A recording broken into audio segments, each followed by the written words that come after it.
আপনার মতো হামসাকে এই দুনিয়ার মুখ দেখাতে গিয়ে আপনার মা ৪৫ না ৫৭ না ৪৫ না ৪৬ না ৫৭ ইউনিট কষ্ট সহ্য করেছে, যেটা পৃথিবীর কোনো পুরুষ সহ্যের বাইরে।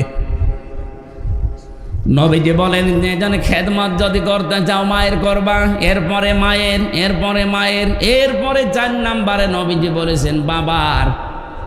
আমি চিন্তা করেছিলাম এই হাদিসটা নিয়ে, বাবার কথা আল্লাহর নবী ৪ নাম্বারে দিলেন, ও না বললেও ছাতা হতো।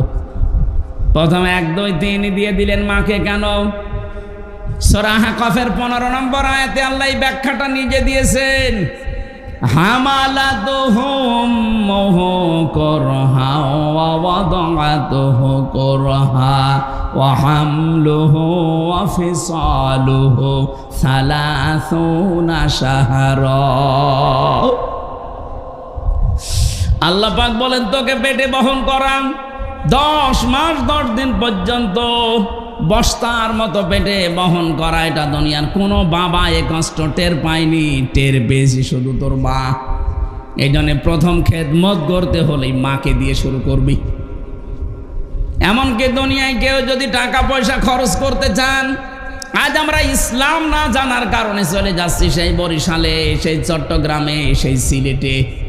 না, সূরা বাকারার ২১৫ নম্বর আয়াত ২ নাম্বার পারা ১২ নাম্বার পৃষ্ঠার ১৩ নাম্বার লাইনে আছে, ইয়াসআলুনাকা মাযা ইউনফিকুন কুল মা আনফাকতুম মিন খায়রিন ফালিল ওয়ালিদাইনি ওয়াল আকরাবিন। বলেন আল্লাহু আকবার। আল্লাহ পাক বলেন, হে নবী, দুনিয়ার কোন সলিমদ্দি কলিমদ্দি যদি জিজ্ঞাসা করে যে টাকা পয়সা আমি উপায় করা শিখেছি, ওসি সাহেবের জীবনী মনে করেন, চাকরি যতদিন পায়নি মনে করেন ওনার উপায়ন্তর ছিল না, চাকরি প্রথম পাওয়ার পরে বেতন পেয়েছে। এখন যদি আল্লাহকে জিজ্ঞাসা করে, রব্বুল আলামিন তুমি তো আমাকে বানিয়েছো, আমার জীবনের এই প্রথম ইনকাম আজকে প্রথম উপায় করা শিখেছি, এ প্রথম বেতনটা আমি কি মসজিদে, মাদ্রাসা, এতিমখানায় বাবার দরবারে দিয়ে আসবো? আল্লাহ বলেন না, প্রথম নাম্বারে তুই ভালো ভালো কাজে এই টাকাটা খরচ করবি। উনি যদি প্রশ্ন করে আল্লাহ ভালো কাজ দুনিয়ায় কোনটা, আল্লাহ নিজে ব্যাখ্যা দিয়েছেন। কারো হাতে ব্যাখ্যা আল্লাহ ছেড়ে দেয়নি। যদি আমার হাতে দিত, অসিরে বলতাম আপনি জায়গা পাচ্ছেন না, আমারে দিয়ে দেন। কোন বাবারে জিজ্ঞাসা করলে দরবারের বাবা বলতো কাজ পাচ্ছেন না, দুটো ছাগল কিনে দেন। এই জন্য আল্লাহ ব্যাখ্যা নিজের হাতে রেখেছেন। কুল মা আনফাকতুম মিন খায়রিন ফালিল ওয়ালিদাইনি ওয়াল আকরাবিন। আল্লাহ পাক বলেন, প্রথম নাম্বারে খরচ করবি তোর ভালো কাজ। ভালো কাজ দুনিয়ায় শুরু হবে তোর মা আর বাবা দিয়ে। সুতরাং জীবনের প্রথম ইনকাম, প্রথম টাকা পয়সা খরচ করার দায়িত্ব আপনার। কে দিচ্ছেন? কার জন্যে? মা বাবার। বলেন বলেন। প্রথমে মা বাবা, এরপরে আল আকরাবিন, নিকট আত্মীয় স্বজনের ভেতরে গরিব থাকলে তাদের, এরপরে এতিম, এরপরে মিসকিন, এরপরে অসহায়। এই যে 5 জনের সিরিয়াল বললাম, এর ভেতরে বরিশাল আছে। আপনি কোন কারণে চলে যাচ্ছেন? নিজের মা বাবা, নিকট আত্মীয়, এতিম, মিসকিন, অসহায় বাদ দিয়ে একবারে বরিশালে, একবারে পটুয়াখালী। কোন জায়গায় যাচ্ছেন আপনি? আটরশি যাচ্ছেন। এই জন্যই তাফসীর মাহফিলে আসতে হয়। এই আয়াতটা যদি ক্লিয়ার করে যেতে পারি, তাহলে ওসি সাহেবের থানায় অনেক মামলা আমার মনে হয় কমে যাবে। কথা বলে না কেন? আমি 4-5 দিন আগে গিয়েছিলাম ওই যে নীলফামারী জেলা কিশোরগঞ্জ থানা, ওখানে মাহফিলের যিনি সভাপতি বলছে চলেন বৃদ্ধাশ্রম বানিয়েছি, দেখে আসেন। যে দেখলাম এই কোলে প্রায় 20 জন মা, এই কোলে 20 জন বাবা সব বসে আছে। তাদের চোখের দিকে তাকিয়ে আমি বুঝতে পেরেছি প্রত্যেকটি মার বাবা সন্তানের জন্য বরদোয়া করছে, অথচ তাদের ছেলে মেয়েরা সব বড় বড় বিজনেসম্যান, অফিসার। শুধু ছেলের দোষ এখানে না, আমি যতটুকু সেই কয়েকজনের সাথে কয়েক মিনিট কথা বলে বুঝতে পেরেছি, প্রত্যেকেই দোষ দিয়েছে শুধু তার বৌমার। ছেলেদের দোষ দিয়েছে কয়েকজন, কিন্তু যতজনকেই জিজ্ঞাসা করলাম আপনার অবস্থায় শেষ বয়সেই, বলছে আমার ছেলের শুধু একা দোষ না, দোষ আমার বৌমার। আমার বৌমা শুধু আমার ছেলেকে শুধু আমার জন্য পীড়া দিত, কষ্ট দিত, যে এ বুড়ি বাড়ি থাকলে আমরা থাকবো না। শেষ পর্যন্ত ছেলে বাধ্য হয়ে আমাদের বৃদ্ধাশ্রমে রেখে গেছে। আচ্ছা, তো 10টা মাস 10টা দিন এত কষ্ট সহ্য করেছে আমার জন্য এই মা। আল্লাহ ব্যাখ্যা দিতে গিয়ে বলেন, এত কষ্ট দুনিয়ার কোনো বাবার সহ্য করেনি। ওখানে যে বাবা মায়ের লাইনে 20 জন বসা দেখলাম, ওদের কি ছেলে মেয়ে নেই? বলেন, ওরা দুনিয়ার সন্তান জন্মতে দিয়ে ওই 57 ইউনিট কষ্ট সহ্য করে নাই? কি জবাব দেবেন সন্তান হিসাবে আপনি? অথচ আপনি মসজিদে জমান নামাজে যে 200 টাকা 500 টাকা দিয়ে আসতেছেন, কে বলেছে আপনাকে মসজিদে 500 টাকা দিতে? ওখান থেকে 200 টাকা মায়ের জন্য দিলে আল্লাহর রাস্তায় সাদগা করা সওয়াব পেতেন। মা বাবাকে সমর্থ থাকার পরও যারা খরচ দেয় না, তাদের দেখাশোনা করে না, এই মানুষগুলোর জীবনের অন্য কোনো ইবাদত কবুল হবে না। আমি এটা বানালাম না। 4 জন মানুষের নাম ধরে গীবত করা যায় যাচ্ছে, তার ভেতরে প্রথম নম্বর ওই সন্তান, যে সন্তান নিজের সমর্থ থাকার পরেও তার মা বাবার খরচ দেয় না, তাদের খেদমত করে না। এই সন্তানের নাম বলে জনগণকে সতর্ক করা যায় যাচ্ছে যে ও নিজের সন্তান হিসাবে এরকম, ও যেন কোনো দায়িত্বে যেতে না পারে। জনগণ সাবধান থাকবা। ও নিজের আসল জায়গায় যদি খরচ না করে, একবারে সিরিয়াল বাদ দিয়ে চলে যাচ্ছে উনি চট্টগ্রামতে 5 জনের ভেতরে 1 জনের নামও নেই। আছে? আপনি সিরিয়াল মেনটেন করেন, সিরিয়ালকে আমি বানালাম, কে বানিয়েছে? সুতরাং এইটা যদি বাংলাদেশে আমরা প্রতিষ্ঠিত করতে পারি কোরআনের এই আয়াত অনুযায়ী, বাংলার 630টা থানায় অনেক ঝামেলা ওসি সাহেবদের কমে যাবে। প্রতিদিন এরকম মা বাবার বিচারি করা লাগে মনে হয় 10-12টা করে। কত বড় গুরুত্ব দিয়েছেন আল্লাহ, নিজে ব্যাখ্যা করছেন। পড়া কোরআন পড়ে আমি এত ব্যাখ্যা দুনিয়ার কারো নামে পাইনি যত ব্যাখ্যা আল্লাহ দিয়েছেন মা আর বাবার নামে।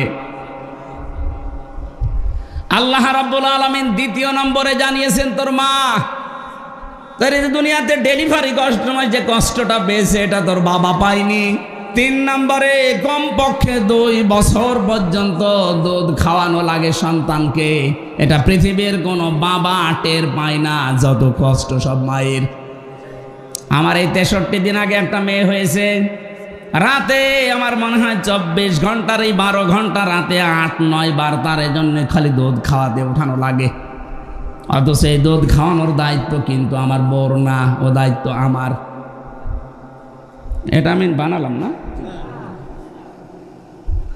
কোরআনে কারিমে আল্লাহ জানিয়েছেন, ওয়ালিদাতু ইরদিউনা আওলাদাহুন্না হাওলাইনি কামিলাইনি লিমান আরাদা ইয়াতিম্মার রাদা। সূরা বাকারা 2 নম্বর পারা 17 নম্বর পৃষ্ঠার 1 নম্বর লাইনের 231-32 নম্বর আয়াত। ভালো করে মিলাবেন যারা জ্ঞানী মানুষ আছেন। আল্লাহ পাক বলেন আমি দায়িত্ব দিয়েছি।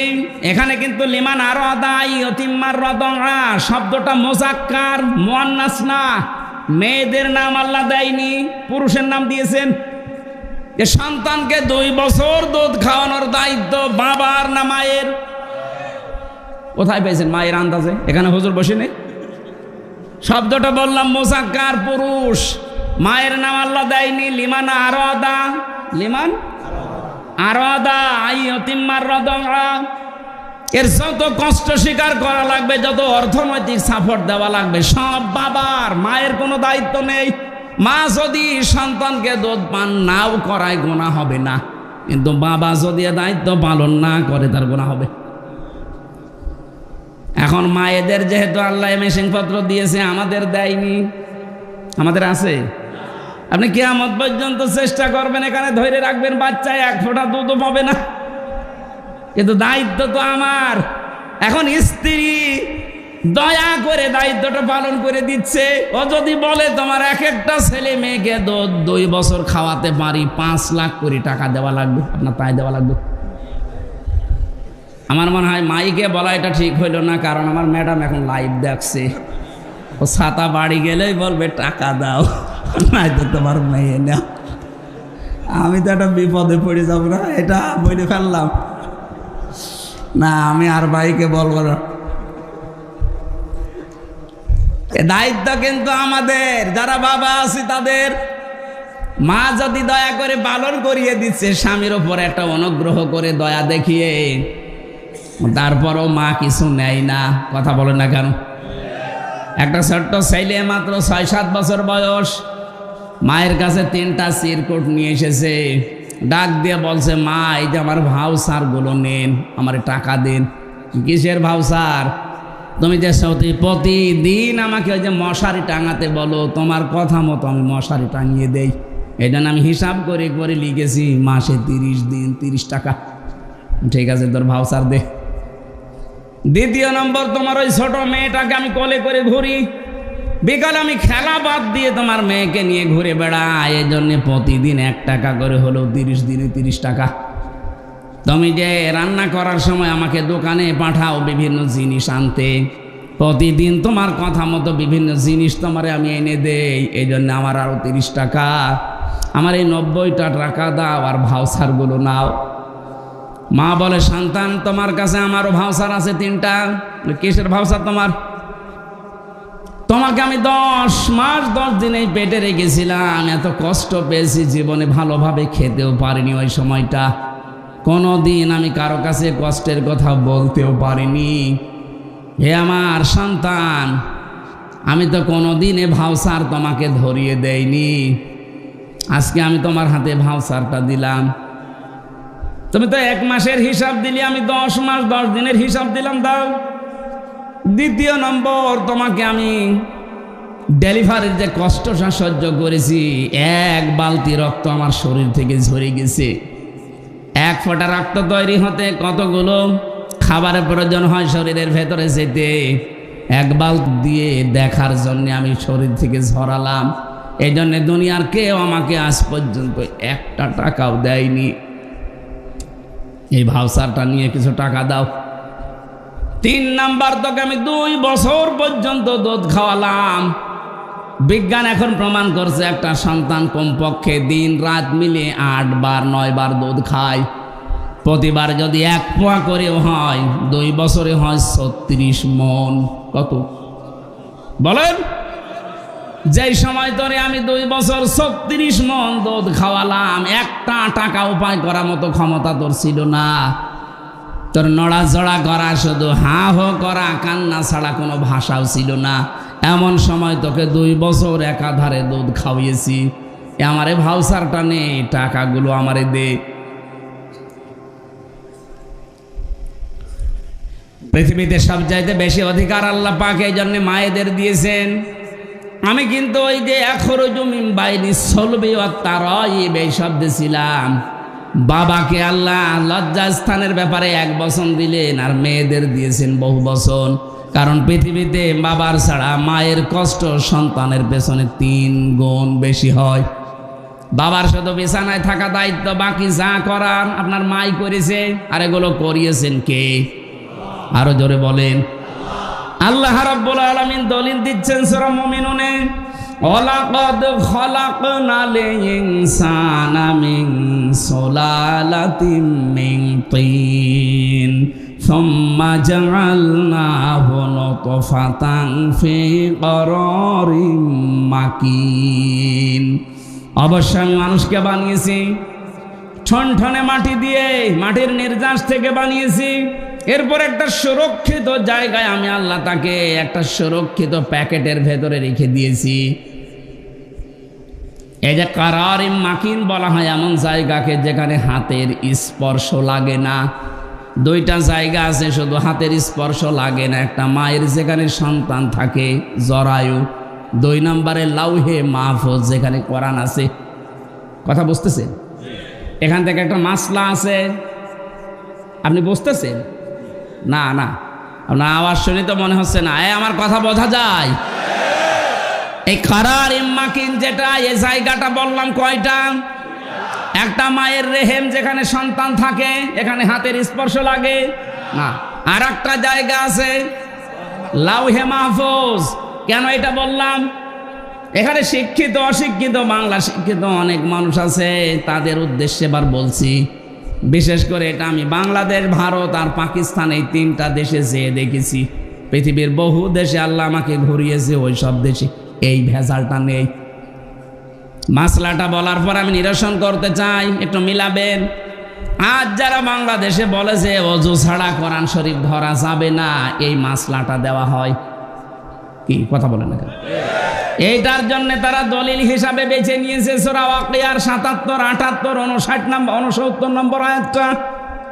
আল্লাহ পাক বলেন, ইন্নাহু লাকুরআনুন কারীম ফি কিতাবিম মাকনুন লা ইয়ামাসসুহু ইল্লাল মুতাহহারুন। ওসি সাহেবের কাছে বিভিন্ন ধরনের মানুষ যেহেতু আছে, আমি ওনাকে উদ্দেশ্য করে বলছি জ্ঞানের জন্যে। আল্লাহ বলেন এটা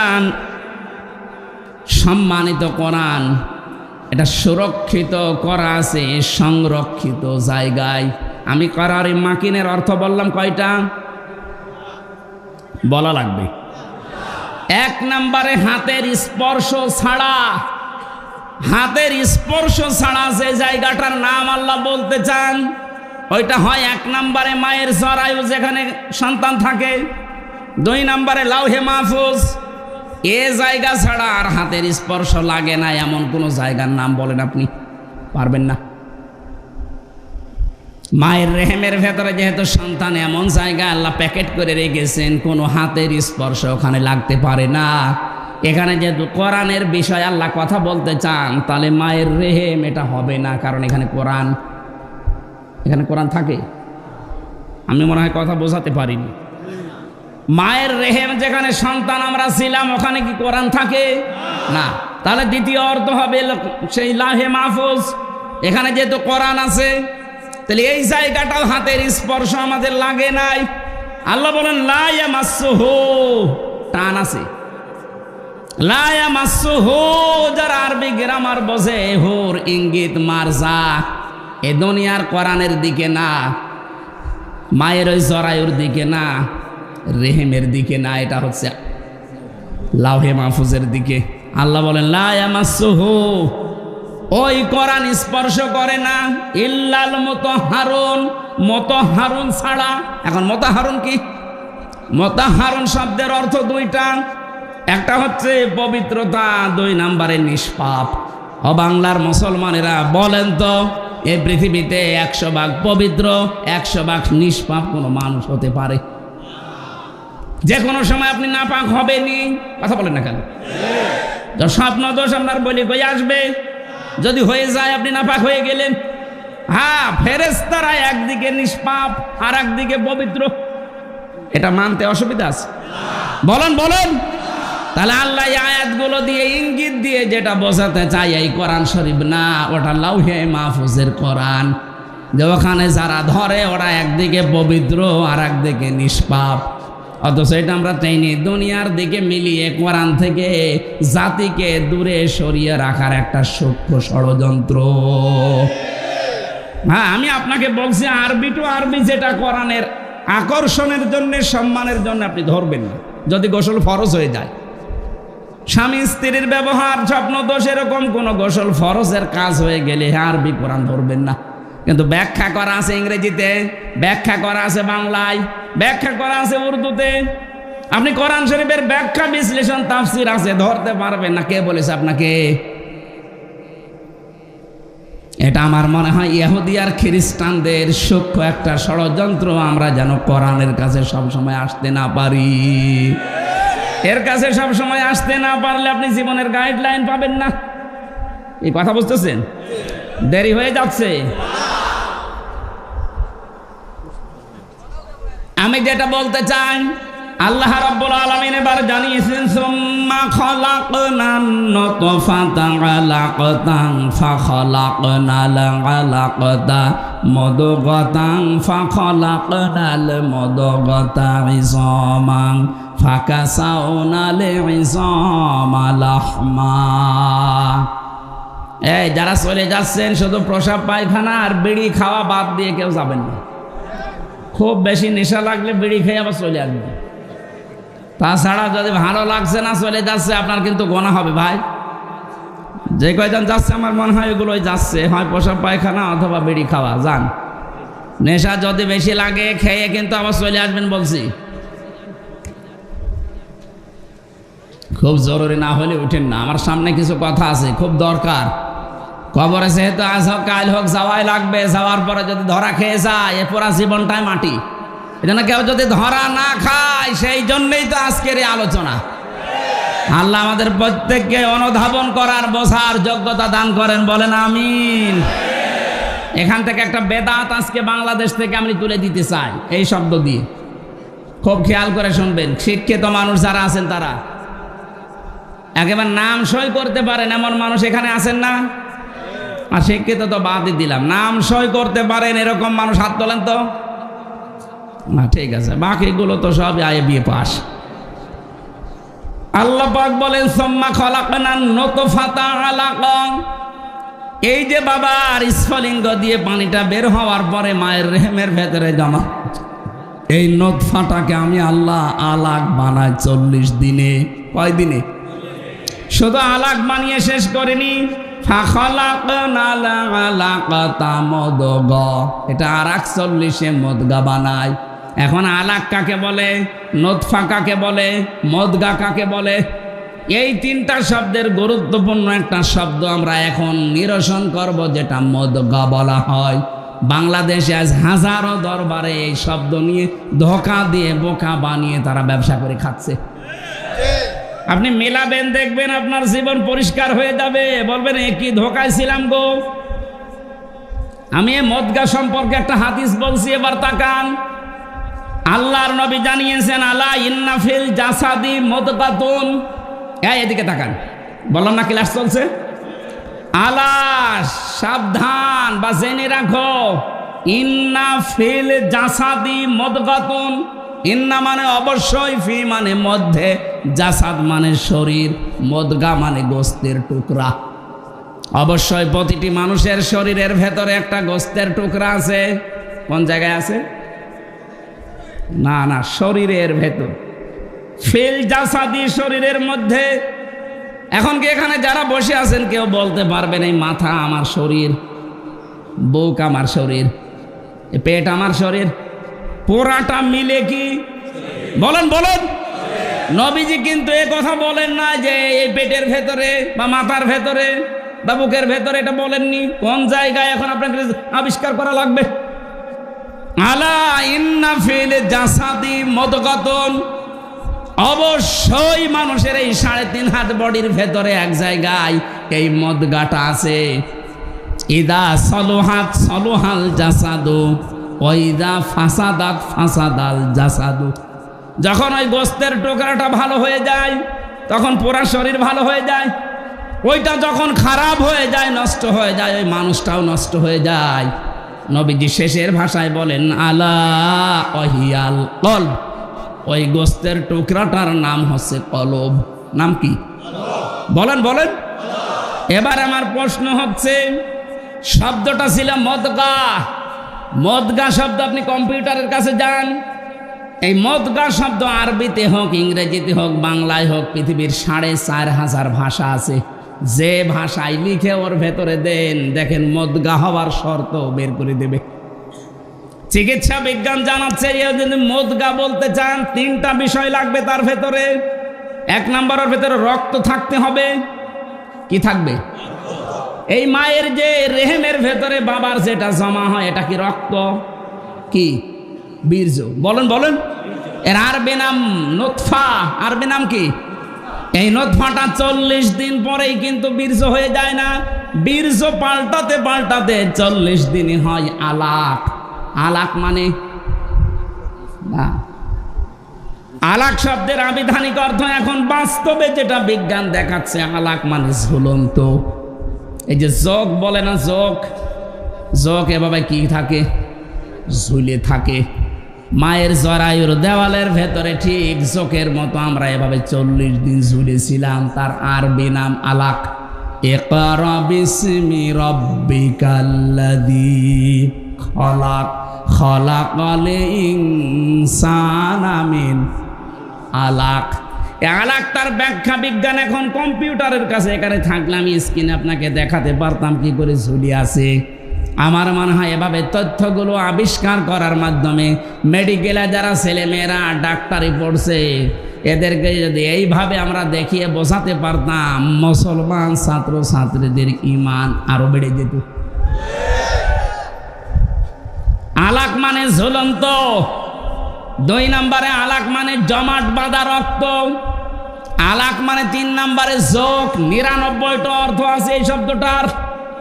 এতটুকু আল্লাহ শেষ করে দেয়নি, বলে 3 নাম্বারটা জায়গায় যে এটা মদগা হয়। মদগার প্রথম শর্ত হতে হলে ওই 40 দিন 80 দিনের পরে হয়ে যায় ওটা। প্রথমে রক্ত আসবে ওর ভেতরে, 2 নম্বরে চর্বি তৈরি হবে, 3 নম্বরে রাবারের উপরে কামড় দিলে একটা দোড়া কাটা ভাব তৈরি হয়। কি আপনি রাবারের উপরে কামড় দেন, একবার দাঁত বসে একটা দোড়া কাটা ভাব তৈরি হয়, ওইটা তৈরি হবে। এই 3টার সমন্বয়ে যেটা হয় তার আরবি নাম বলা হয় মদগা। এবার আমার শিক্ষার বিষয় হচ্ছে, আমরা যে বাংলাদেশে আজ 68,000 পীরের দরবার থেকে কথা শুনি যে তোমার কলব পরিষ্কার করা লাগবে। ওরা বলে বাম স্তনের 2 আঙ্গুল নিচে একটা গোস্তের টুকরা আছে, ওইটার নাম কলব। ওটা যদি ধাক্কা মারো জিকির দিয়ে তাহলে ওটা পরিষ্কার হবে। কি বলে না? আমার প্রশ্ন হচ্ছে, কলব হওয়ার জন্য নবীজি যেটার নাম বললেন প্রথমে, ওইটার নাম শব্দ কি বলেছিলেন? মুদগা। আলা ইন্না ফিল জাসাদি, প্রতিটি মানুষের শরীরের ভেতরে গোস্তের টুকরার নাম কি? মুদগা। বলেন বলেন। মুদগা হওয়ার শব্দ কয়টা? আরো জোরে বলেন। 1 নম্বরে রক্ত থাকবে, 2 নম্বরে চর্বি, 2 নম্বরে, 3 নম্বরে দোড়া কাটা ভাব থাকবে। আপনি আমার উপরে রাগ না করে কোরআন আর হাদিস নিয়ে কম্পিউটারের সামনে বসে গবেষণা করে মিলান। আমি তো আন্দাজে বলছি না, পড়ে বলছি। আমারটা যদি ভুল হয় আপনার মানার দরকার নেই, আপনার বাবারটাই মানেন। কিন্তু আমারটা ভুল প্রমাণ করতে না পারলে আপনার ওই বাবার ব্যবসা বন্ধ করা লাগবে। আমি ব্যবসা বলছি এই কারণে, মুদগার সাথে শেষের শব্দটা ছিল আলা ওয়াহিয়াল কলব। নবীজি বলেন ওই গোস্তের টুকরাটার নাম কি? তাহলে মুদগা হওয়ার যে শর্তগুলো, এটার নাম যেহেতু কলব, আমরা যেহেতু কলব এই জায়গায় বলছি বাম স্তনের 2 আঙ্গুল নিচে। এবার এখানে আপনি বুক ছিঁড়ে ওইটা গোস্তটা বের করেন, আপনি দেখবেন ওখানে হয়তো রক্ত আছে, গোস্ত আছে, চর্বি পাওয়া যাবে। রক্ত, গোস্ত, চর্বি, কিন্তু দোড়া কাটা ভাব আপনি পাবেন না। 3 নম্বরের শর্ত বিজ্ঞান মিলাচ্ছে। এই যে মাথাটাকেও যদি এই মগজটা ফেলে দেন, উপরের খাপড়ি মগজ বের করে নিয়ে আসেন। এখানে সামনে আছে ফ্রন্টাল লব, অক্সিপিটাল লব, প্যারাইটাল লব, হাউজিং লব। এখানে 70টা জিনিস লাগানো আছে। 70টা জিনিসে 70,000 তার দিয়ে পুরা শরীরে আমার আল্লাহ কভার করছে। এই সামনে যেটা আছে ফ্রন্টাল লব, আমরা মনে করি এইটা দিয়ে আমরা দেখি না, দেখি তো চোখ দিয়ে, কিন্তু এটা প্যারাইটাল লব পেছনে লেখা আছে। পেছনে এই জায়গায় যেটা সেট করা আছে, এখানে তার দিয়ে আল্লাহ ঘুরিয়ে পেছি। আপনি মানুষের এই পুরা চামড়াটা ফেলে দেবেন, দেখবেন বিশাল ইঞ্জিনিয়ারিং কায়দা আল্লাহ বানিয়েছে। কিভাবে যে তার সেট করা, আপনি সেজদা দিতে আল্লাহকে বাধ্য হবেন। দেখি তো চোখ দিয়ে, কিন্তু এই চোখ তো প্রথমে দেখে না, দেখে এইটা পেছনের এই যে এখান থেকে দেখার পরে তারের মাধ্যমে চোখের কাছে আসে, তাড়াতাড়ি এখান থেকে সিদ্ধান্ত যায় ব্রেনে। এই ব্রেন থেকে আগে, মগজ থেকে আগে সিদ্ধান্ত তাড়াতাড়ি দ্রুত গতিতে বলে, এই সাপ দেখতে পেয়েছিস, তাড়াতাড়ি লাঠি হাতে নে অথবা পেছনে দৌড় দে। এটাকে আপনার চোখ বলে। কে বলে? আরো জোরে বলেন। তাহলে এবার মগজ আপনি খুলে দেখবেন, ওর ভেতরে চর্বি আছে, ওর ভেতরে রক্ত আছে, আর ওই যে দোড়া কাটা ভাব ওর ভেতরে আছে। ওটা শুধু ভাব, দোড়া কাটা না, ওগুলো সব নার্ভ। আমার আল্লাহ এমন ভাবে সেট করে রেখেছে, প্রতিটি সেলের ভেতরে আবার আছে সুখ, দুঃখ, কষ্ট, আনন্দ। এখানে আবার 80 প্রকার জিনিস পাবেন। আমার সাথে, কোরআনের সাথে, বিজ্ঞানের সাথে আমি যখন বসে মিলাই, আমার মাথা এমনিতে আল্লাহর সেজদায় নত হয়ে যায়। রব্বুল আলামিন বলেন, তাহলে আমি যেটা বোঝাতে চাচ্ছিলাম, বাংলাদেশ সহ আর ভারতে, এই দুইটা দেশে এগুলো বেশি। আজ হাজারো মানুষকে জিকিরের নাম দিয়ে কলব পরিষ্কারের কথা বলি করছেন। আরে ভাই, জিনিস তো ওখানে নেই। নবীজি বলেছিলেন এই গোস্তটা ভালো হয়ে গেলে মানুষ ভালো হয়, এটা খারাপ হয়ে গেলে মানুষ নষ্ট হয়ে যায়। তা আমার এখানে যেটা আছে এইটা খারাপ হলে মানুষ তো খারাপ হয় না, খারাপ হয় এইটা। এর ভেতরে যেটা আছে এইটা যদি কারো নষ্ট হয়ে যায় তখন লোকটা পাগল হয়ে যায়। এইটা খারাপ হয়ে গেলে ঘুষ খায়, এইটা খারাপ হয়ে গেলে সুদ খায়, এইটা খারাপ হলেই মিথ্যা কথা বলে, এইটা খারাপ হলেই জেনা করে। আর কথা বলছে না কেন? এটা যদি সত্যি আমরা আজ বুঝে ফেলি, বাংলাদেশে আজ হাজারো দরবারে উল্টাপাল্টা জিকির বন্ধ হয়ে যাবে। তাহলে যারা এই জিকিরের নাম নিয়ে কলব পরিষ্কারের কথা বলে বুক ব্যথা করাচ্ছে, তারা আমারে ভালো বলবে যে হুজুর যেন আমার জেলায় আর না আসে। দেখা যায় ওর ব্যবসায় ভাটা পড়ছে। আরে ভাই, বুক পরিষ্কার করে কি করবেন আপনি? এটা সাবান দিয়ে পরিষ্কার করেন। পরিষ্কার তো করা লাগবে এইটা। এই মোবাইলে এত তথ্য আমি এক জায়গায় করেছি আয়াত দিয়ে। যদি সত্যি আমাদের এইটা পরিষ্কার হতো তাহলে 15.5 বছর অত্যাচার করতো না। এইটা পরিষ্কার হলে 15.5 বছর আয়না ঘরে বা থাকা লাগতো না। আপনি বলছেন আয়না ঘর কি? 10 দিনে আমার জীবন বিষিয়ে উঠেছে, অথচ ওখানে আমি 8 বছর, 10 বছর, 14 বছরের মানুষ পেয়েছি। ওখানে কবরের মতো জায়গায় আছে। আপনি তো টের পাচ্ছেন না, শুধু দরবারে বসে বসে হু হু করছেন। এইটা খারাপ হয়ে গেছে, এই কারণে মানুষ এত জুলুম করে। বিনা কারণে মিথ্যা মামলা দিয়ে ধরিয়ে দেয় ওনার কাছে, আবার নিজেই ওনার কাছ থেকে টাকা দিয়ে ছাড়িয়ে নিয়ে আসে। এটা 15.5 বছর হয়নি, কিচ্ছু জানে না। ঘরে শুয়ে আছে, ঘুমিয়ে আছে, ঘুম ভেঙে দেখছে ওনার থানায়। কি গো, তুই গাছ কেটেছিস? কখন? স্বপ্নে। এইরকম মামলা চলছিল। কথা বল না কেন? আমার নামে যে মামলা ছিল এরকম গায়েবী মামলা, আন্দাজে, আমি কিচ্ছু জানি না। আমার বাড়ি থেকে ধরে নিয়ে আসলো, গ্রামের বাড়ি কুষ্টিয়ার হালসায়, অথচ পরের দিন পেপারে ওরা লিখে দিল যে ওনারা কুষ্টিয়ার মজমপুর থেকে। পুরা মিথ্যা কথা। এখান থেকে যে মিথ্যা আরম্ভ হয়েছে, পুরা কেস 3 বছর পুরাটাই মিথ্যা। মামলার আয়ু ছিল এই যে পাশে মাদারীপুরের ট্যাকের হাটে বাড়ি, ওনার আমি খুঁজতেছি, পাচ্ছি না। ওনার দোষ না, ওনারে দিয়ে করানো হয়েছে। কয়েকদিন আগেও আমি কথা বলেছিলাম যে কি আমার মামলা তো সব ঢিসমিস হয়ে গেল, আপনি কোথায়? বলছে হুজুর আমারে মাফ করি। মাফ করবো মানে? আমারে যে 3 বছর ফাঁসির কন্টেম সেলে রেখে দিলেন, আপনাকে আগে 3 বছর রাখি, এরপরে বলেন মাফ করে দিন। বিশেষ করে আমার দায়িত্বে যারা ছিল রিমান্ডে, এসপি শেখ ইমরান, খুলনায় বাড়ি, আমি এই লোকটাকে ছাড়বো না, কারণ এই ইচ্ছা করলে আমার অনেক কিছু বাঁচিয়ে দিতে পারত। মোবাইলটা নিয়ে এমন এমন দৃশ্য উল্টাপাল্টা করেছি। আমার ম্যাডামের ছবি ছিল বিয়ের দিনের, ওইটা দেখে বলছে কি পূর্ণিমা ছবি আপনার? কিসের পূর্ণিমা? এই যে, আরে ভাটা আমার, এটা আমার বউ।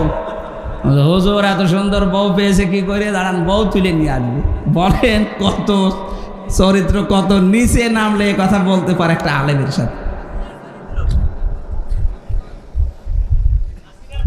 এই সেই কয়জন মানুষ দায়িত্বে ছিল, পুরাটা মিথ্যার উপরে সাজিয়ে 3টা বছর আমার জীবন থেকে কেড়ে নিলেন। কি হয়েছে? এখন তো আপনারা সব পালিয়ে বেড়াচ্ছেন। এদের আমরা আর যাই হয় যেন জালেম হয়ে না যাই।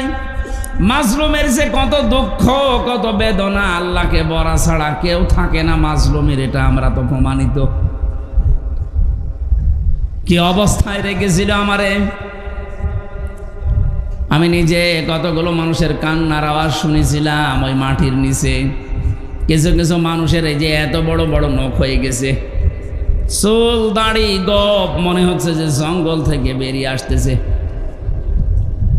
এত বড় নখ দিয়ে কেউ কেউ দেওয়ালের সাথে খুশিয়ে খুশিয়ে লিখে রাখতো, ভাই যদি বাইরে যেতে পারেন তবে নাম্বারে একটু জানাবেন যে আমি বেঁচে আছি। আমার মন ডাক দিয়ে বলছিল মাঝে মাঝে, ইলিয়াস আলী মনে হয় বেঁচে আছে, কিন্তু এরা দুই বোন পালানোর বছর খানেক আগে ওনাকে মেরে ফেলেছে।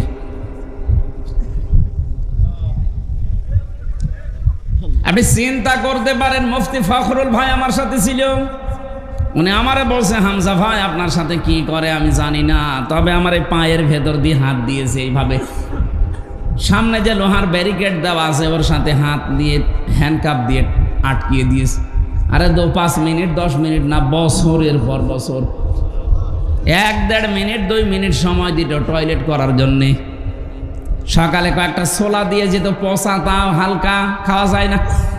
দুপুর বেলায় 1 মোটা ভাত দিয়েছে, মনে হচ্ছে কেউ মাখিয়ে দিয়েছে, খেলে খান, না খেলে রোজা থাকেন। রোজা যে থাকবেন তাও তো সমস্যা, কারণ এখন কি দিন না রাত আপনি জানেন না। এটা যে কোন বছর আমরা জানি না, কোন মাস তাও জানি না, কি বার আমাদের জানা নেই, কয়টা বাজে তাও জানি না। যারা দায়িত্বে থাকতো যদি ভালো মানুষ হইতো তাহলে জিজ্ঞাসা করলে বলতো যে এখন এই কয়টা বাজে। আর যদি হয়তো মালায়ন, ওর কাছে তারা আলেম জালেম নেই, ওর কাছে সব সমান, খালি ছাড়ি দিত। কিসের নামাজ কিসের রোজা, নামাজ রোজা করলেই যদি বাঁচা যায়, যে কই কেউ তো বের করে যায় না। আমি 10 দিনে 3টা বছর আমি ফাঁসির কন্ডেম সেলের ভেতরে ছিলাম, আর 10 দিন ছিলাম ওই রিমান্ডে। আমার 10 দিনে অবস্থা যা করেছে এখনো পর্যন্ত আমার শরীর স্বাভাবিক না। এত পাওয়ারওয়ালা ঔষধ চলছে, ভেতরে তো কোনো চিকিৎসা নেই। ওখানে যে চিকিৎসা আছে 10,000 মানুষের একজন ডাক্তার, যে রোগী হোক একই ওষুধ দেয়। আপনার যে রোগের কথাই বলেন একই ওষুধ, ও মানুষের রোগ আরো বাড়বে। আমার পিঠে ওই থেকে যে এই মেরুদণ্ডে ব্যথা এখনো পর্যন্ত ভালো হয়ে যায়নি। এই পাওয়ারওয়ালা বড়ি প্রতিদিন প্রায় 2,000-2,500 পাওয়ারের বড়ি চলছে, এই কারণে আমার শরীর স্বাভাবিক হচ্ছে না। দোয়া করছি এই হাজারো মানুষ নিয়ে মুসাফির অবস্থায়, আল্লাহ তুমি কোরআনের জন্য আগের অবস্থায় আমাকে আবার ফিরিয়ে দাও। এই যে জগদ্দল পাথর আল্লাহ রাব্বুল আলামিন আমাদের বুকের উপর থেকে সরিয়ে আমাদের বাকশক্তি ফিরিয়ে দিয়েছেন, এখন কথা বলতে পারি। আল্লাহ যেন এটা কিয়ামত পর্যন্ত বাংলাদেশে জারি রাখেন, বলেন আমিন। কোরআনে কারিমের যে আয়াত থেকে কথা শোনার জন্য আমরা বসে আছি, কবরের 3টা প্রশ্নের জবাবের 1 নাম্বার প্রশ্ন, মার রব্বুকা, তোমার রব কে। এ কথা যদি সত্যি আমরা বলতে চাই, দুনিয়াতে মাস্ট বি 5টা প্রশ্নের উত্তর আপনাকে জোগাড় করা লাগবে। এই যে রব শব্দের ভেতরে কেউ যদি কবরে যেয়ে বলতে চাই রব্বি আল্লাহ, আমার রব আল্লাহ, ফেরেশতারা জবাব হয়ে গেছে, তখন বলবে 5টা বিষয়ের জবাব চাই। কয়টা? আপনি বলবেন রব্বি আল্লাহর, ফেরেশতা চলে যাবে না, 5টা বিষয় জিজ্ঞাসা করবে। এবার আমরা তাফসীর থেকে ওই কথাগুলোই তুলে এনেছি, দেখি আমাদের জীবনে ওই 5টা বিষয় আছে কিনা। যদি থাকে তাহলে আপনি কবরে বলতে পারবেন রব্বি আল্লাহ, আমার রব আল্লাহ। আর যদি 5টার 4টা পারেন, 1টা পারবেন না, কবরে আপনার মুখে আটকিয়ে যাবে, বলতে পারবেন না। তখন বলবেন লা আদরি, আমার কিছু জানা নেই। যেই বলবেন জানা নেই, ফেরেশতা বলবেন ইয়াই মুগুর, পিটাতে থাক। আমরা যেন ধরা খেয়ে না যাই, এই জন্য আজকের এই আয়োজন। এত কষ্ট করে ইমন ভাই সহ, টিটো ভাই সহ যারা এই আয়োজনে আঞ্জাম দিয়েছেন, আমাদেরকে বাঁচাতে চান, আমরা যেন কবরে ধরা খেয়ে না যাই। কথা বলেন ঠিক কিনা? একেবারে নিস্তব্ধ হয়ে এবার শুনবেন, বলেন আউযু বিল্লাহি মিনাশ শাইতানির রাজিম, বিসমিল্লাহির রহমানির রহিম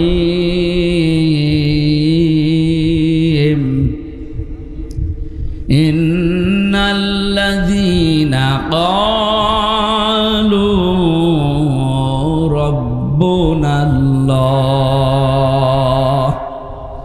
সুম্মা ইসতাকামু তাতানাজ্জালু আলাইহিমুল মালাইকা।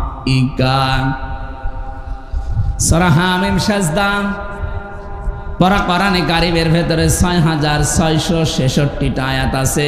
মাত্র একটা আয়াতের 3 ভাগের 1 ভাগ আমরা পড়েছি। এতটুকুর উপরে আজকের কথা আমরা শেষ করব ইনশাআল্লাহ। আমার এই মাথার ভেতরে কোরআনে কারিমের তথ্য আল্লাহ ঢুকিয়ে দিয়েছেন। আমি যদি আমার হায়াতের শেষ দিন পর্যন্ত আয়াত নিয়ে চিন্তা ভাবনা করে কথা বলতে থাকি, আমার জীবন শেষ হয়ে যাবে, আয়াতের কথা শেষ হবে না। এত কথা লুকিয়ে আছে আয়াতে, আমরা এবার টান দিতে থাকি।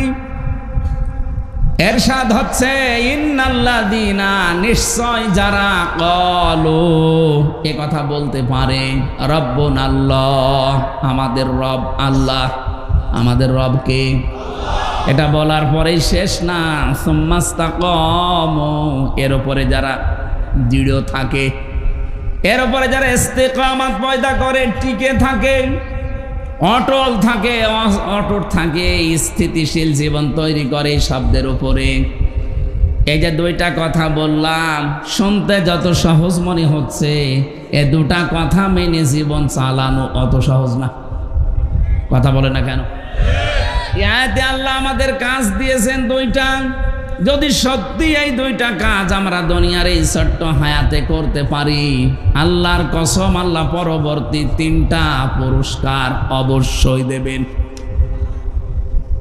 এবার আসেন তো, প্রথম শব্দ ছিল রব। রব মানে, আমরা অনেকেই মনে করি রব মানে আল্লাহ। আল্লাহ একটা নাম। রব শব্দের আমি 19টা অর্থ পেয়েছি তাফসিরে, সামারাইজ করে বানিয়েছি 5টি। আপনার এই জীবনে যদি প্র্যাকটিক্যাল লাইফে 5টি মিলাতে পারেন, কবরে আপনি নির্দ্বিধায় বলতে পারবেন রব্বি আল্লাহ, ফেরেশতা আমার রব আল্লাহ।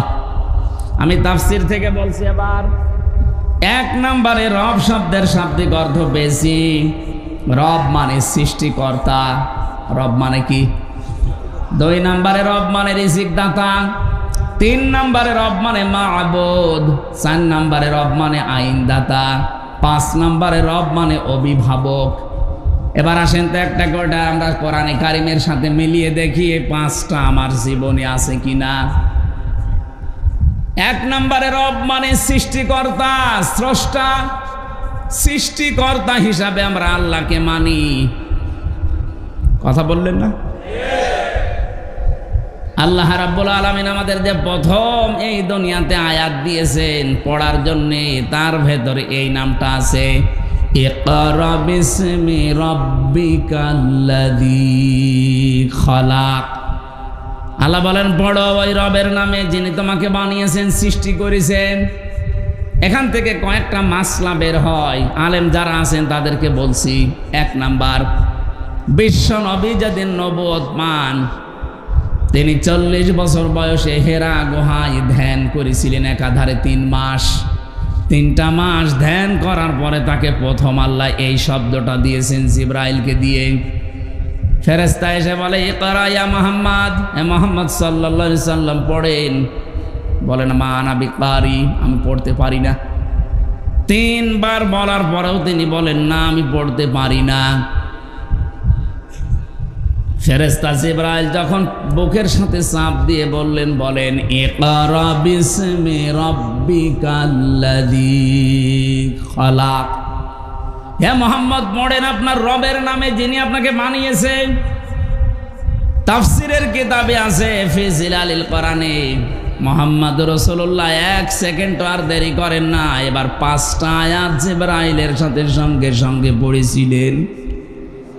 আমার প্রশ্ন হচ্ছে, তিনি 3 বার জিজ্ঞাসিত হলেন যে পড়েন পড়েন পড়েন, 3 বারই বললেন মা আনা বিকারি, আমি পড়তে পারি না। চতুর্থবার কি এমন বললেন যে তিনি পড়া আরম্ভ করেছেন? শুধু পড়েননি, 5টা আয়াত একাধারে পড়েছিলেন। জবাব, আমি যতগুলো তাফসির বিশ্ববিদ্যালয়ে থাকাকালীনের সাথে মিলিয়েছি, প্রতিটি মুফাসসির লিখেছেন বিশ্বনবী পড়েছিলেন এই কারণে, কারণ এতক্ষণ জিবরাইল পড়তে বলেছে, কিন্তু কার নামে এটা বলেনি। যেই বলেছে রবের নামে পড়েন, নবীজি আর 1 সেকেন্ডটা দেরি করেনি। এটা যেন বলতেই চাচ্ছিলেন, ইয়া আখি জিবরাইল, হে ভাই জিবরাইল, বারবার খালি পড়তে বলেন, তে কার নামে পড়বো? আমি তো আর গরু ছাগলের নামে পড়তে পারি না, দেবদেবীর নামে পড়তে পারি না, আমি বাবার নামে দাদার নামে পড়তে পারি না। আপনি পড়তে যখন বললেন বিসমি রব্বিকাল্লাযী খালাক, ওই রবের নামে পড়েন যিনি তোমাকে বানিয়েছে। আমি কিন্তু দেরি করি নাই, আমার উম্মতদেরকে কিয়ামত পর্যন্ত আমি শিক্ষা দিয়ে গেলাম, পড়াশোনা যদি করতেই হয় রবের নামে পড়া লাগবে। বাংলার মুসলমানেরা নিরপেক্ষ দৃষ্টি দিয়ে বলেন তো, এই 15.5 বছরে রবের নামে যতটুকু পড়াশোনা চলতো, দায়িত্বে যারা ছিলেন আরো অধিকাংশ জায়গায় রবের নামটা তুলে দিয়েছিলেন। বিশ্ববিদ্যালয়গুলোর মনোগ্রামে লেখা থাকলো ইকরা বিসমি রব্বিকাল্লাযী খালাক, রব্বি জিদনি ইলমা, ইন্নাদ-দীনা ইনদাল্লাহিল ইসলাম, আল ইয়াউমা আকমালতু লাকুম দীনাকুম।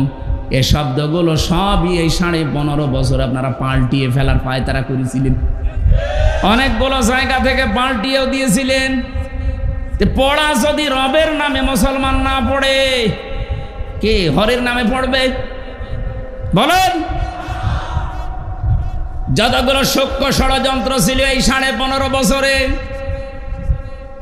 এই দাদা বাবুদের যতগুলো ষড়যন্ত্র আমাদের ওপরে ছিল, তার 1 নাম্বার এইটা, আমাদের পুরা জাতিকে তারা আল্লাহর দিক থেকে মুখ ফিরিয়ে নাস্তিকতার শিক্ষা দেওয়ার জন্য রব থেকে ভুলিয়ে রেখেছিল।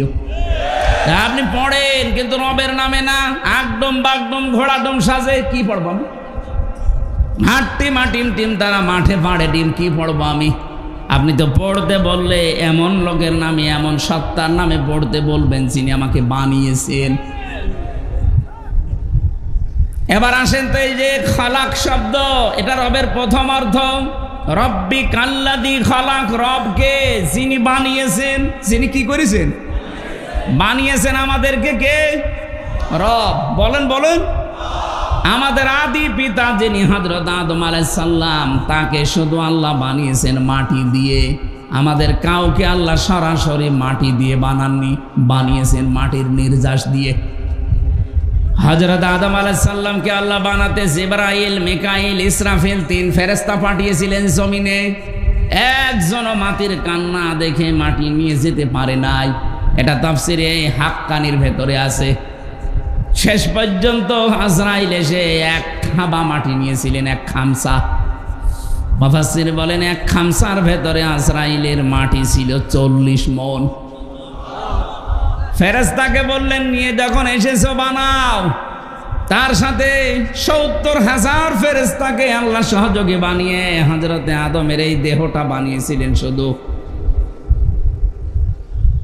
60 হাত লম্বা, 120 হাত লম্বা, 60 গজ, 36 হাত মোটা। বিশাল দেহ বানিয়েছে ফেরেশতারা ওই 1 মোট মাটি দিয়ে। আল্লাহ রাব্বুল আলামিন বলেন থাক, এবার যে চেহারা এটা আমি আল্লাহ নিজে বানাবো। কে বানিয়েছে?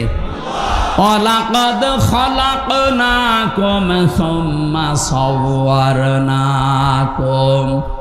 আল্লাহ পাক বলেন তোমাদেরকে আমি বানিয়েছি, বিশেষ করে এই চেহারাটা, এখানে কারো হাত নেই। এই চেহারাটা আমি আল্লাহ নিজের কুদরতি হাত দিয়ে খুব শিল্পীর তুলির আকারে সাজিয়েছি।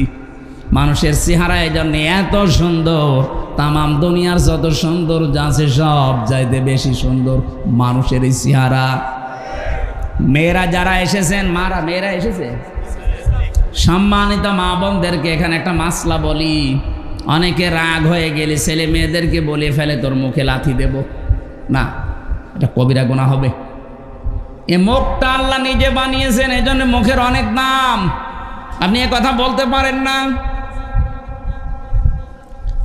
আল্লাহ রাব্বুল আলামিন কোরআনে কারিমে আমাদেরকে এই ইঙ্গিত দিয়েছেন, লাকাদ খলাকনাল ইনসানা ফি আহসানি তাকওয়িম।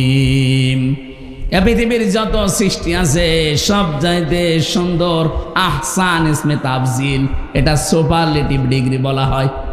এর উপরে আর সৌন্দর্য হয় না। সব চাইতে সুন্দর করে আমি আল্লাহ মানুষের আকার, এই আকৃতি বানিয়েছি। জোরে বলেন সুবহানাল্লাহ।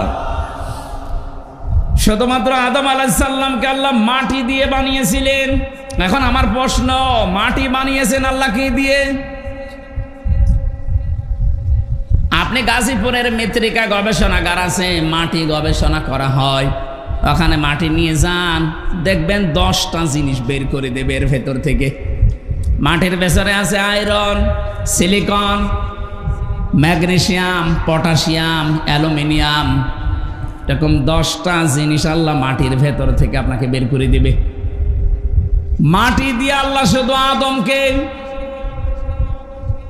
আর আমরা যারা আদমের সন্তান, সরাসরি আল্লাহ আমাদেরকে মাটি দিয়ে তিনি বানাননি, বানিয়েছেন মাটির নির্যাস থেকে। এই মাটিতে খাবার হয়, এই খাবার আমাদের বাবার মা খায়। বাবার এই পেটের নীল দাঁড়ার ভেতরে যেটা জমা থাকে এটাকে বলা হয় স্পার্ম। মায়ের রেহেমের ভেতরে যেটা জমা আছে বুকের ভেতরে এটাকে বলা হয় ওভাম। খাবার দুইজনেই খাচ্ছে, দুইজনের দুইটা জিনিস তৈরি হয়, একটা ওভাম আর একটা স্পার্ম। এই দুইটাকে একসাথে বিজ্ঞানের ভাষায় বলা হয় জাইগট। আল্লাহ রাব্বুল আলামিন বলেন, ফালিয়ানজুরিল ইনসানু মিম্মা খুলিকা মিম্মা দাফিক। মানুষকে একটু নজর করে না, এই যে একটা দুর্বল জায়গায় আঘাত দিয়েছে। আপনি যে অহংকার করেন, এই জন্য আল্লাহ এমন জায়গায় আঘাত দিয়েছেন যে অহংকার সব মাটির সাথে মিশে যাবে। কি নিয়ে অহংকার করো? তুমি কি একটু নজর করো না কি দিয়ে তোমারে বানালাম? বাবার স্ফলিঙ্গ দিয়ে দ্রুত গতিতে বের হয়ে যাও এক ফোঁটা না পাক পানি, যেটা মায়ের রেহেমের ভেতরে জমা হয়। আল্লাহ এখানে দুইটা তথ্য আমাদেরকে দিয়েছেন। এক নম্বরে, ইয়াখরুজু মিন বাইনিস সুলবি ওয়াত তারাইব। আমি যারা শিক্ষিত মানুষ আর আলেম তাদেরকে বলছি, আল্লাহ বলেন এখানে সলবন এক বচন, তারাইব বহু বচন। তাফসিরের ভাষায় পড়েছি, সলবন বলা হয় মেয়েদের লজ্জাস্থানকে, আর তারাইব বলা হয় ছেলেদের লজ্জাস্থানকে। প্রশ্ন আমার, সন্তান তৈরি করার জন্য শুধু মা একা হলে হবে? হয়েছে একটা শুধু, হযরত ঈসা নবী। এটা আল্লাহর আলাদা নিদর্শন। তাছাড়া স্বাভাবিকভাবে পৃথিবীতে আজ পর্যন্ত কোনো মা একা দুনিয়ায় সন্তান আনতে পারেন নাই। কথা বলেন না কেন? আল্লাহ এই জন্য এখানে দিয়েছেন এক বচন না, মায়ের ক্ষেত্রে তারা বহু বচন। সলবন আল্লাহ এক বচন দিয়েছেন। বাবার লজ্জাস্থানের নাম যেখানে আপনি পাবেন এক বচন, মেয়েদের মায়ের লজ্জাস্থানের নাম পাবেন বহু বচন। বহু বচন একটার পরে দুইটা হলেও বহু বচন হয় না, 1 2 পার করে 3 হওয়া লাগে, তারপরে বহু বচন। এখান থেকে হাদিসের ব্যাখ্যা হচ্ছে, বাবার চাইতে মায়ের অধিকার কমপক্ষে 3 গুণ বেশি। পৃথিবীতে একটা সন্তানের জন্য বাবা যা করে, যে কষ্টটা, বিজ্ঞান এখন কষ্ট পরিমাপ করার যন্ত্র আবিষ্কার করেছে। এই যে কষ্ট, এটা কিন্তু মাপা যায়। একটা পুরুষ মানুষকে যদি 45 ডিগ্রি কষ্ট আপনি দেন, 45 ইউনিট, ও মারা যাবে। এর চাইতে বেশি সহ্য ক্ষমতা পুরুষের শরীরে আর নেই। কিন্তু বিজ্ঞান জানিয়েছে, একটা মা যখন সন্তানকে দুনিয়া আনতে ডেলিভারির কষ্ট সহ্য করে, কমপক্ষে 57 ইউনিট কষ্ট সহ্য করা লাগে। কি বুঝলেন এখান থেকে বলেন তো? আপনার মতো হামসাকে এই দুনিয়ার মুখ দেখাতে গিয়ে আপনার মা 45 না 57 না 45 না 46 না 57 ইউনিট কষ্ট সহ্য করেছে, যেটা পৃথিবীর কোনো পুরুষ সহ্যের বাইরে। নবীজি বলেন যে যেন খেদমত যদি করতে চাও মায়ের করবা, এরপরে মায়ের, এরপরে মায়ের, এরপরে 4 নাম্বারে নবীজি বলেছেন বাবার। আমি চিন্তা করেছিলাম এই হাদিসটা নিয়ে, বাবার কথা আল্লাহর নবী 4 নাম্বারে দিলেন, ও না বললেও ছাতা হতো। প্রথমে 1, 2, 3 দিয়ে দিলেন মাকে কেন? সূরা কফের 15 নম্বর আয়াতে আল্লাহ এই ব্যাখ্যাটা নিজে দিয়েছেন। হামালাতুহুম করহা ওয়া ওয়াদাআতুহু করহা ওয়া হামলুহু ওয়া ফিসালুহু 30 শাহরা। আল্লাহ পাক বলেন তোকে পেটে বহন করাম 10 মাস 10 দিন পর্যন্ত বস্তার মতো পেটে বহন করা। এটা দুনিয়ার কোনো বাবা এ কষ্ট টের পায়নি, টের পেয়েছি শুধু তোর মা। এই জন্য প্রথম খেদমত করতে হলে মাকে দিয়ে শুরু করবি। এমনকি দুনিয়ায় কেউ যদি টাকা পয়সা খরচ করতে চান, আজ আমরা ইসলাম না জানার কারণে চলে যাচ্ছি সেই বরিশালে, সেই চট্টগ্রামে, সেই সিলেটে। না, সূরা বাকারার 215 নম্বর আয়াত 2 নম্বর পারা 12 নম্বর পৃষ্ঠার 13 নম্বর লাইনে আছে, ইয়াসআলুনাকা মাযা ইউনফিকুন কুল মা আনফাকতুম মিন খায়রিন ফালিল ওয়ালিদাইনি ওয়াল আকরাবিন। বলেন আল্লাহু আকবার। আল্লাহ পাক বলেন হে নবী, দুনিয়ার কোন সলিমদ্দি কলিমদ্দি যদি জিজ্ঞাসা করে যে টাকা পয়সা আমি উপায় করা শিখেছি। ওসি সাহেবের জীবনী মনে করেন, চাকরি যতদিন পায়নি মনে করেন ওনার উপায়ন্তর ছিল না, চাকরি প্রথম পাওয়ার পরে বেতন পেয়েছে। এখন যদি আল্লাহকে জিজ্ঞাসা করে রব্বুল আলামিন তুমি তো আমাকে বানিয়েছো, আমার জীবনের এই প্রথম ইনকাম আজকে প্রথম উপায় করা শিখেছি, এ প্রথম বেতনটা আমি কি মসজিদে, মাদ্রাসা, এতিমখানায়, বাবার দরবারে দিয়ে আসবো? আল্লাহ বলেন না, প্রথম নাম্বারে তুই ভালো ভালো কাজে এই টাকাটা খরচ করবি। উনি যদি প্রশ্ন করে আল্লাহ ভালো কাজ দুনিয়ায় কোনটা, আল্লাহ নিজে ব্যাখ্যা দিয়েছেন। কারো হাতে ব্যাখ্যা আল্লাহ ছেড়ে দেয়নি। যদি আমার হাতে দিত, অসিরে বলতাম আপনি জায়গা পাচ্ছেন না, আমারে দিয়ে দেন। কোন বাবারে জিজ্ঞাসা করলে দরবারের বাবা বলতো কাজ পাচ্ছেন না, দুটো ছাগল কিনে দেন। এই জন্য আল্লাহ ব্যাখ্যা নিজের হাতে রেখেছেন। কুল মা আনফাকতুম মিন খায়রিন ফালিল ওয়ালিদাইনি ওয়াল আকরাবিন। আল্লাহ পাক বলেন প্রথম নাম্বারে খরচ করবি তোর ভালো কাজ। ভালো কাজ দুনিয়ায় শুরু হবে তোর মা আর বাবা দিয়ে। সুতরাং জীবনের প্রথম ইনকাম, প্রথম টাকা পয়সা খরচ করার দায়িত্ব আপনার। কে দিচ্ছেন? কার জন্যে? মা বাবার। বলেন বলেন। প্রথমে মা বাবা, এরপরে আল আকরাবিন, নিকট আত্মীয় স্বজনের ভেতরে গরিব থাকলে তাদের, এরপরে এতিম, এরপরে মিসকিন, এরপরে অসহায়। এই যে 5 জনের সিরিয়াল বললাম, এর ভেতরে বরিশাল আছে। আপনি কোন কারণে চলে যাচ্ছেন? নিজের মা বাবা, নিকট আত্মীয়, এতিম, মিসকিন, অসহায় বাদ দিয়ে একবারে বরিশালে, একবারে পটুয়াখালী। কোন জায়গায় যাচ্ছেন আপনি? আটরশি যাচ্ছেন। এই জন্যে তাফসীর মাহফিলে আসতে হয়। এই আয়াতটা যদি ক্লিয়ার করে যেতে পারি তাহলে ওসি সাহেবের থানায় অনেক মামলা আমার মনে হয় কমে যাবে। কথা বলে না কেন? আমি 4-5 দিন আগে গিয়েছিলাম ওই যে নীলফামারী জেলা কিশোরগঞ্জ থানা, ওখানে মাহফিলের যিনি সভাপতি বলছে চলেন বৃদ্ধাশ্রম বানিয়েছি দেখি আসেন। যে দেখলাম এই কোলে প্রায় 20 জন মা, এই কোলে 20 জন বাবা সব বসে আছে। তাদের চোখের দিকে তাকিয়ে আমি বুঝতে পেরেছি প্রত্যেকটি মার বাবা সন্তানের জন্য বরদোয়া করছে। অথচ তাদের ছেলে মেয়েরা সব বড় বড় বিজনেসম্যান, অফিসার। শুধু ছেলের দোষ এখানে না। আমি যতটুকু সেই কয়েকজনের সাথে কয়েক মিনিট কথা বলে বুঝতে পেরেছি প্রত্যেকেই দোষ দিয়েছে শুধু তার বৌমার।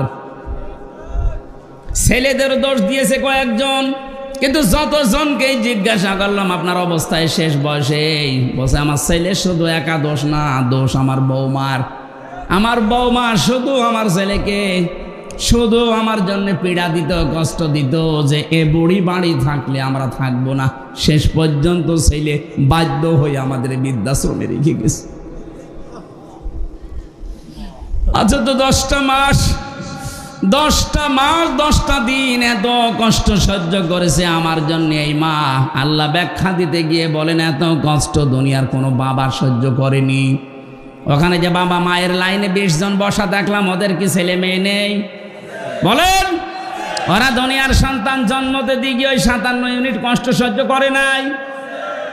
কি জবাব দেবেন সন্তান হিসাবে আপনি?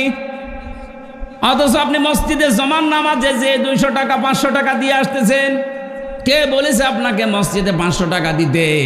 ওখান থেকে 200 টাকা মায়ের জন্য দিলে আল্লাহর রাস্তায় সাদগা করা সওয়াব পেতেন।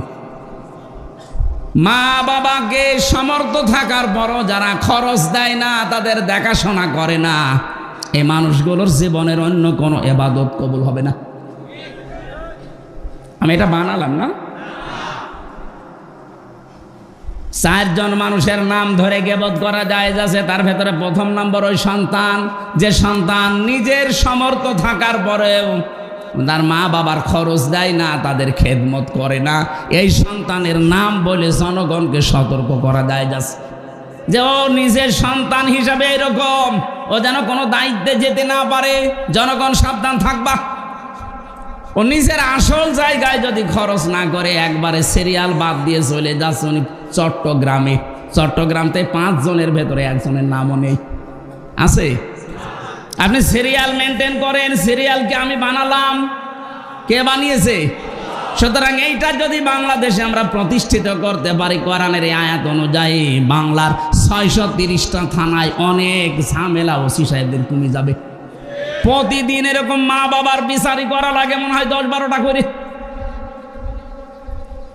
কত বড় গুরুত্ব দিয়েছেন আল্লাহ, নিজে ব্যাখ্যা করছেন। পুরা কোরআন পড়ে আমি এত ব্যাখ্যা দুনিয়ার কারো নামে পাইনি যত ব্যাখ্যা আল্লাহ দিয়েছেন মা আর বাবার নামে। আল্লাহ রাব্বুল আলামিন 2 নম্বরে জানিয়েছেন তোর মা, তোর এই দুনিয়াতে ডেলিভারি কষ্টময় যে কষ্টটা পেয়েছে এটা তোর বাবা পায়নি। 3 নম্বরে কমপক্ষে 2 বছর পর্যন্ত দুধ খাওয়ানো লাগে সন্তানকে, এটা পৃথিবীর কোনো বাবা টের পায় না, যত কষ্ট সব মায়ের। আমার এই 63 দিন আগে একটা মেয়ে হয়েছে, রাতে আমার মনে হয় 24 ঘন্টার এই 12 ঘন্টা রাতে 8-9 বার তার জন্য খালি দুধ খাওয়াতে ওঠানো লাগে। অথচ এই দুধ খাওয়ানোর দায়িত্ব কিন্তু আমার বউর না, ও দায়িত্ব আমার। এটা আমি বানালাম না। কোরআনে কারিমে আল্লাহ জানিয়েছেন ওয়ালিদাতু ইরদিউনা আওলাদাহুন্না হাওলাইনি কামিলাইনি লিমান আরাদা ইয়াতিম্মার রাদা। সূরা বাকারা 2 নম্বর পারা 17 নম্বর পৃষ্ঠার 1ম নম্বর লাইনের 231-32 নম্বর আয়াত। ভালো করে মিলাবেন যারা জ্ঞানী মানুষ আছেন। আল্লাহ পাক বলেন আমি দায়িত্ব দিয়েছি। এখানে কিন্তু লিমান আরাদা ইয়াতিম্মার রাদা শব্দটা মুযাক্কার, মুয়ান্নাস না। মেয়েদের নাম আল্লাহ দেয়নি, পুরুষের নাম দিয়েছেন। যে সন্তানকে 2 বছর দুধ খাওয়ানোর দায়িত্ব বাবার না মায়ের? কোথায় পেয়েছেন মায়ের আন্দাজে? এখানে হুজুর বসে নেই। শব্দটা বললাম মুযাক্কার, পুরুষ। মায়ের নাম আল্লাহ দেয়নি। লিমান আরাদা, লিমান আরাদা ইয়াতিম্মার রাদা। এর যত কষ্ট স্বীকার করা লাগবে, যত অর্থনৈতিক সাপোর্ট দেওয়া লাগবে, সব বাবার। মায়ের কোনো দায়িত্ব নেই। মা যদি সন্তানকে দুধ পান নাও করায় গুনাহ হবে না, কিন্তু বাবা যদি দায়িত্ব পালন না করে তার গুনাহ হবে। এখন মায়েদের যেহেতু আল্লাহ মেশিনপত্র দিয়েছে, আমাদের দেয়নি। আমাদের আছে? আপনি কিয়ামত পর্যন্ত চেষ্টা করবেন, এখানে ধরে রাখবেন বাচ্চা 1 ফোঁটা দুধও পাবে না, কিন্তু দায়িত্ব তো আমার। এখন স্ত্রী দয়া করে দায়িত্বটা পালন করে দিচ্ছে। ও যদি বলে তোমার একটা ছেলে মেয়েকে 2 বছর খাওয়াতে পারি, 5 লাখ করে টাকা দেওয়া লাগবে, আপনার তাই দেওয়া লাগবে। আমার মনে হয় মাইকে বলা এটা ঠিক হইল না, কারণ আমার ম্যাডাম এখন লাইভ দেখছে। ও ছাতা বাড়ি গেলেই বলবে টাকা দাও। নাই তো তোমার মেয়ে না, আমি তো একটা বিপদে পড়ে যাবো না, এটা বলে ফেললাম না, আমি আর ভাইকে বলবো না। দায়িত্ব কিন্তু আমাদের, যারা বাবা আছি তাদের। মা যদি দয়া করে পালন করিয়ে দিচ্ছে স্বামীর ওপর একটা অনুগ্রহ করে দয়া দেখিয়ে, তারপরও মা কিছু নেয় না, কথা বলে না কেন? একটা ছোট্ট ছেলে মাত্র 6-7 বছর বয়স, মায়ের কাছে 3টা চিরকুট নিয়ে এসেছে, ডাক দিয়ে বলছে, মা এই যে আমার ভাউচারগুলো নেন, আমার টাকা দিন। কিসের ভাউচার? তুমি যে প্রতিদিন আমাকে ওই যে মশারি টাঙাতে বলো, তোমার কথা মতো আমি মশারি টাঙিয়ে দেই, এই জন্য আমি হিসাব করে করে লিখেছি মাসে 30 দিন 30 টাকা। ঠিক আছে, তোর ভাউচার দে।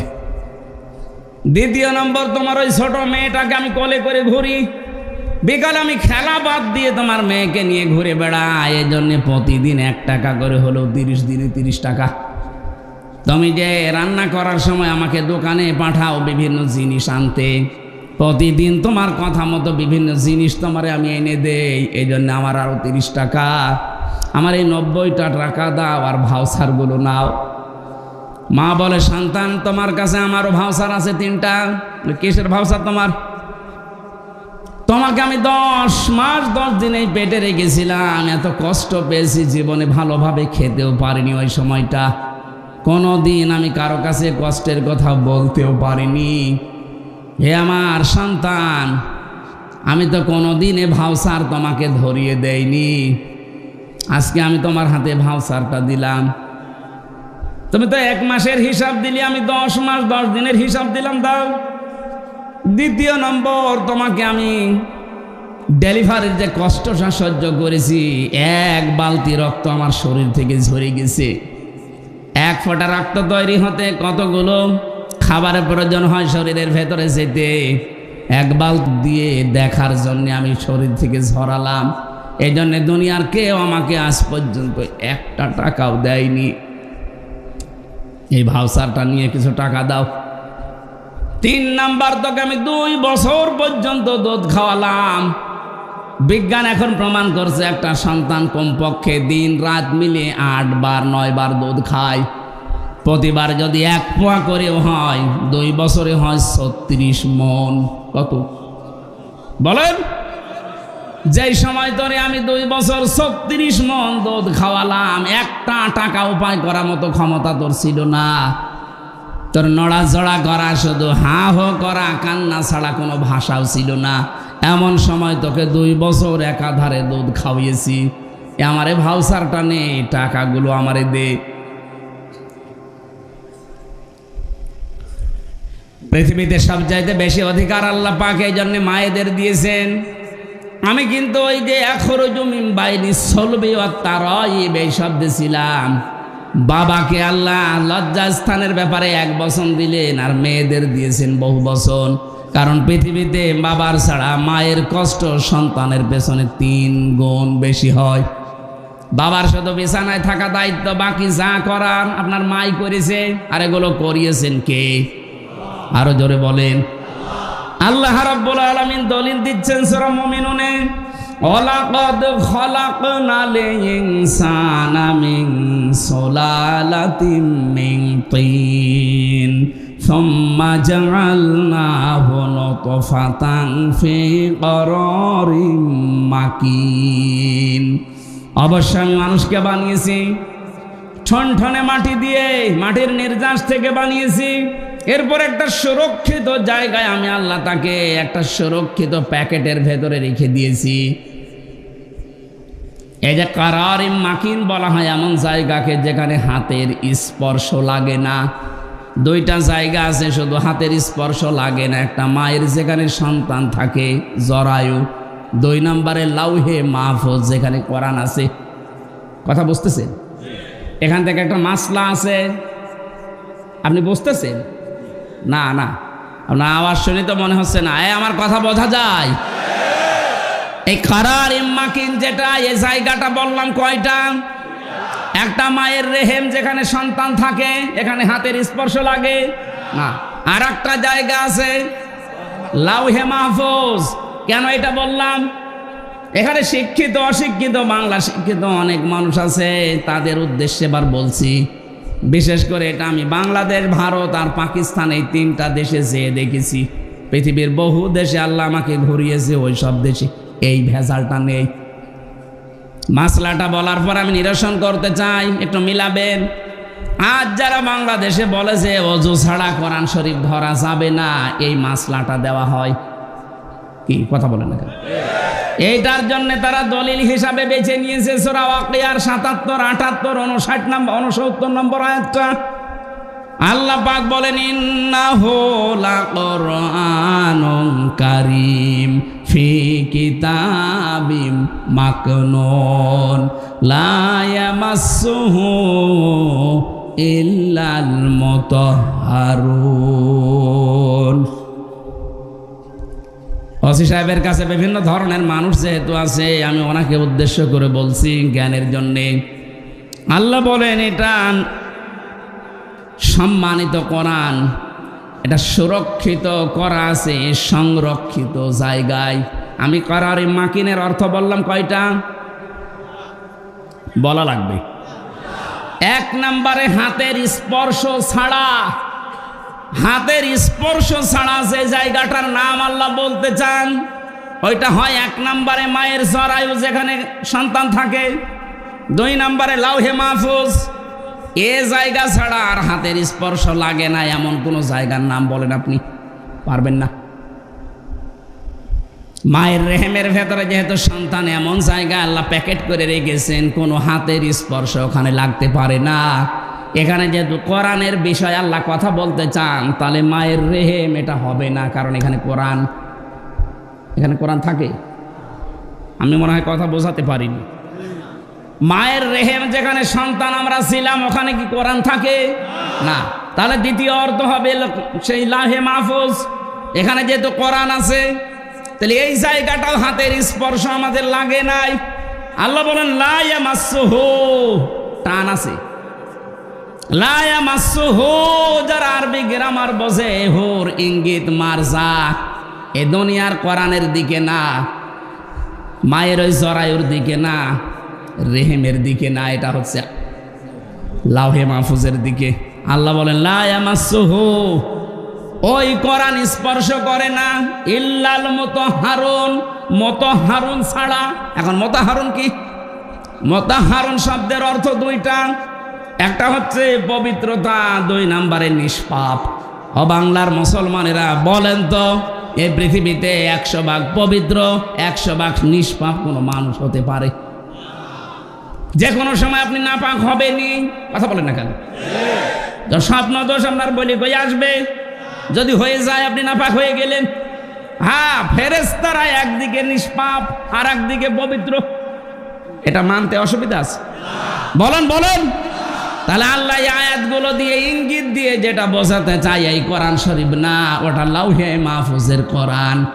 যে ওখানে যারা ধরে ওরা একদিকে পবিত্র আর একদিকে নিষ্পাপ।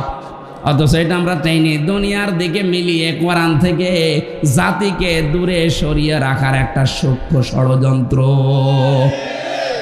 হ্যাঁ, আমি আপনাকে বলছি আরবি টু আরবি যেটা কোরআনের আকর্ষণের জন্য, সম্মানের জন্য আপনি ধরবেন না। যদি গোসল ফরজ হয়ে যায়, স্বামী স্ত্রীর ব্যবহার, স্বপ্ন দোষ, এরকম কোন গোসল ফরজের কাজ হয়ে গেলে আরবি কোরআন ধরবেন না। কিন্তু ব্যাখ্যা করা আছে ইংরেজিতে, ব্যাখ্যা করা আছে বাংলায়, ব্যাখ্যা করা আছে উর্দুতে। আপনি কোরআন শরীফের ব্যাখ্যা বিশ্লেষণ তাফসির আছে, ধরতে পারবেন না। কে বলেছে আপনাকে? এটা আমার মনে হয় ইহুদি আর খ্রিস্টানদের সূক্ষ্ম একটা ষড়যন্ত্র।